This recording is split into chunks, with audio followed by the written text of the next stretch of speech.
Shalom. Before I get started, as always, I want to give all praise to Yahweh, Bahashim, Yahweh Shai, Bahashim, Rakakwadash. Double honors to the apostles, elders, of great millstone, I learn this truth.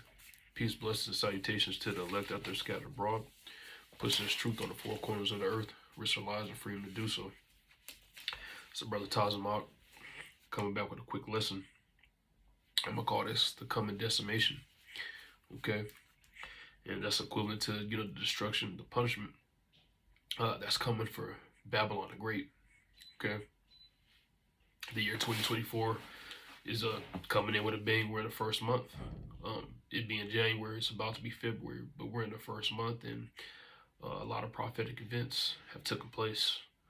The third woe is getting brewed at a fast rate. Okay, we attacked the Houthis, and China was supposed to invade Taiwan.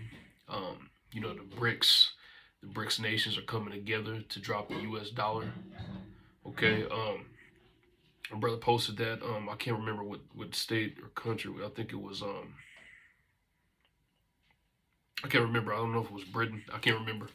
Slovakia, but they were doing and it's not just one specific country or state that's doing this, but a lot of them are doing these military drills and these exercises with large numbers of troops that they haven't done since the 1900s, so to speak. Okay, so they're not just doing these drills for the hell of it. Like, this will be fun. Let's get 10,000 soldiers and run up a wall and shoot and so on and so forth. They're doing it to get prepared for the third woe, because the third woe is about to take place, and it's already taking place on a smaller level. Okay, and I saw today that a brother had posted that it's actually easier to join the Navy now. Okay, and you used to have to go through all these rigorous things to join. You got to be in shape. You got to turn in paperwork, so on and so forth. You got to stop smoking marijuana, blah, blah, blah, blah, blah, blah, blah, so on and so forth. Well, they're taking back a lot of the restrictions because they're going to end up doing what's called a draft.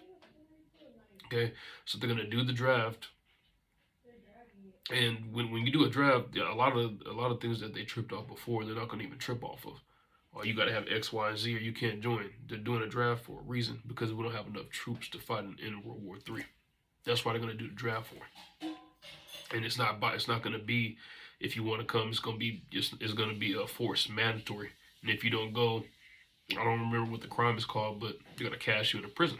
And the scriptures say that the devil's going to cast some of us into prison, but the Lord's going to have our back. Okay, but ultimately, the gist of the World War III is going to be all hell breaking loose, and also the last plague are going to be those ICBM nuclear missiles. Okay, it's going to be those ICBM nuclear missiles. So I'm going to get into it, and I'm going to start off in the book of Revelation, the 7th chapter. Okay, and we're going to keep prophesying until the Lord pulls us off those street corners.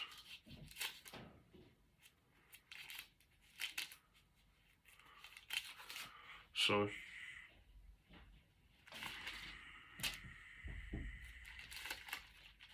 I'm going to start off in Revelation 7th chapter. And I'm going to go to the first verse. And it reads, "And after these things," and John, and by the way, this was John. John was getting visions. It's like when he was on the island of Patmos, the Lord was showing John visions of what was to come. The purpose of him even living to an old age and surviving the Roman persecution was so that he could write the book of Revelation.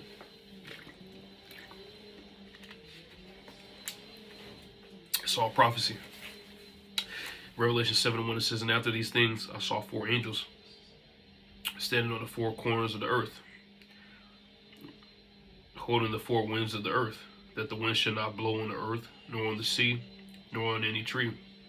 And the four winds of the earth, the wind represents destruction, but also, the four corners of the earth, north, south, east, and west, but, the earth overall. Okay, but the wind represents the nuclear destruction. Okay, and it says that the wind should not blow on the earth, nor on the sea, nor on any tree. The sea represents the people. Okay, so basically it wasn't time for the nuclear destruction to happen yet. And it's the reason why. Verse 2, it says, and I saw another angel ascending from the east, having a seal of the living power. And that's where World War III is going to kick off in the Middle East, by the way. And it says, and he cried with the loud voice to the four angels, to whom it was given to hurt the earth and the sea. And we're going to go into what the seal of living power means. And it says, saying hurt not the earth, neither the sea, nor the trees, till we have sealed the serments of our power in their foreheads. Okay? And that seal is talking about the Tawah, the mark of exemption. Okay? And what marks us from exemption is this wisdom, knowledge, understanding, is also the same thing that's going to draw safety from women. And you also going to have men trying to come along too. You know what's going on, man? What's this? What's that? So you're going to have men and women drawn to us. And I'm not saying men as far as, oh, we're like that. Okay, I'm saying men, they're going to be scared, just like the women. It's the scriptures talk about it. Okay, so it might be a brother guiding several people. You know, I don't give a shit about these men, but yeah, or these women, really. I don't give a shit. We got a job to do out here, but Isaiah 4:1 is going to be taking place while all hell's breaking loose, because you're going to have a lot of women that's scared. Okay, and they're going to be looking for guidance, they're going to be looking for answers, and who's going to be the most stable at that time? A man of the Lord, because we have that that mark, that wisdom, knowledge, understanding, that mark of exemption. Okay, that's what's going to mark us from exemption when all hell's breaking loose, even though we are going to go through some things, and some of us are also going to be martyred for our faith, but the Lord's going to have our back. Okay, so the destruction, what it's saying is the destruction can't come until the elect is sealed. That's what it's talking about, sealed with this wisdom, knowledge, and understanding. Verse 4, and it says, oh, and that's where I was going to end it, Salakia. So I'm going to go to Revelation 9 now, okay, because we're going to talk more about this. I'm going to go to Revelation 9, and I was going to start at, I'm going to start at 14, but I'll read through 13 just to get to the point. And it says, okay, yeah. And it says, in the sixth angel, Revelation 9 and 13, and it says, and the sixth angel sounded, and I heard a voice from the four horns of the golden altar, which is before the Most High, saying to the sixth angel, which had the trumpet, loose the four angels, which are bound in the great rivers Euphrates. And there you go again, the four angels again, right? The four archangels, okay, which are bound in the great river Euphrates, which is referring to the Middle East. That's where the Euphrates River is, and that's also where World War III is going to take place, or it's going to kick off, should I say. Okay?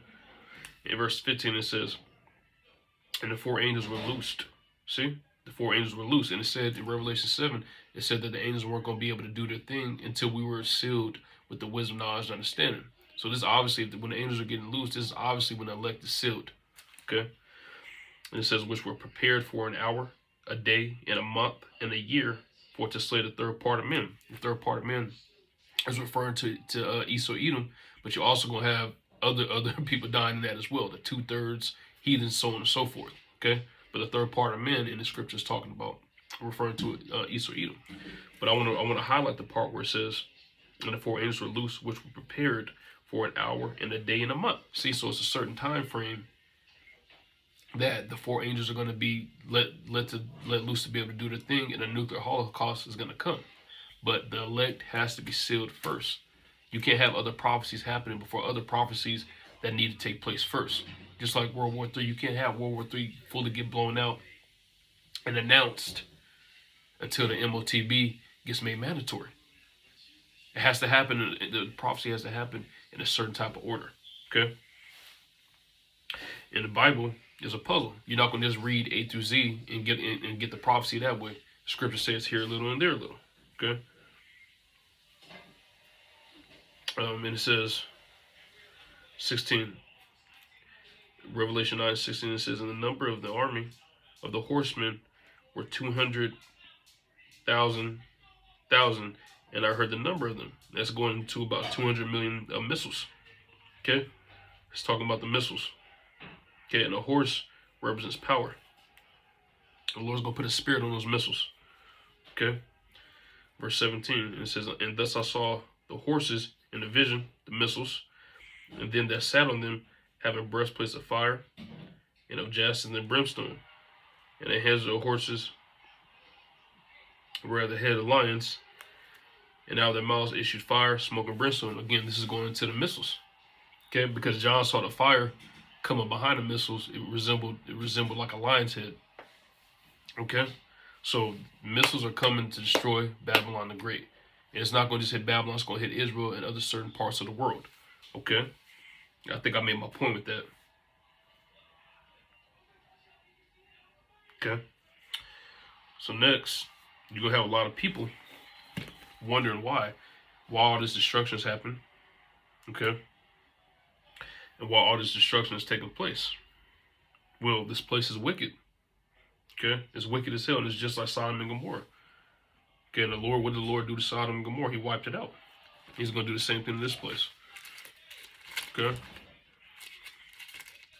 I'm going to go to Revelation, the 6th chapter next. And I'm going to go right about the 13th verse. And it reads, "And the stars of heaven fell into the earth, even as a fig tree casteth her untimely figs, which is shaken of a mighty wind." You see that wind again. Okay, that wind is talking about the nuclear destruction. Okay, and it says, "And the stars of heaven fell into the earth." It looked like when John saw the vision, it looked like literally stars is falling from heaven, because the missiles go, when they get shot, they go out to the atmosphere and they come back down. So it looked like literally stars was falling down. Okay, verse 14, it says, "And the heaven departed as a scroll, when it was rolled together, and every mountain and island were moved out of their place." Because when these missiles hit, it's going to be literally like earthquakes taking place. The earth is going to shake to and fro like a drunkard, like the scriptures say. And also, when it says "in the heaven departed as a scroll," that's talking about that giant mushroom cloud that comes when missiles are shot off. Okay, when the missiles hit the ground and the smoke goes up, it's going to be a giant mushroom cloud. That's what John saw. He's like, it looks like a scroll being rolled together. Okay. I'm going to close with this in the book of 2nd Ezra, the 16th chapter.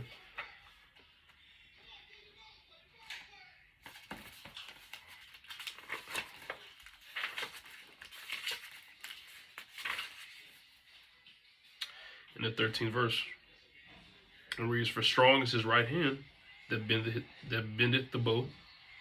His arrows that he shooteth are sharp, and shall not miss, when they begin to be shot into the ends of the world." And it's not talking about a literal archer that's shooting a bow and arrow. It's talking about when these other nations start to shoot these missiles, they're not going to miss, they're going to hit the target. The main target being Babylon the Great, the Lord's indignation, his righteous anger. Okay? Lord's will, this was an edifying lesson. And with that, I'm going to say shalom.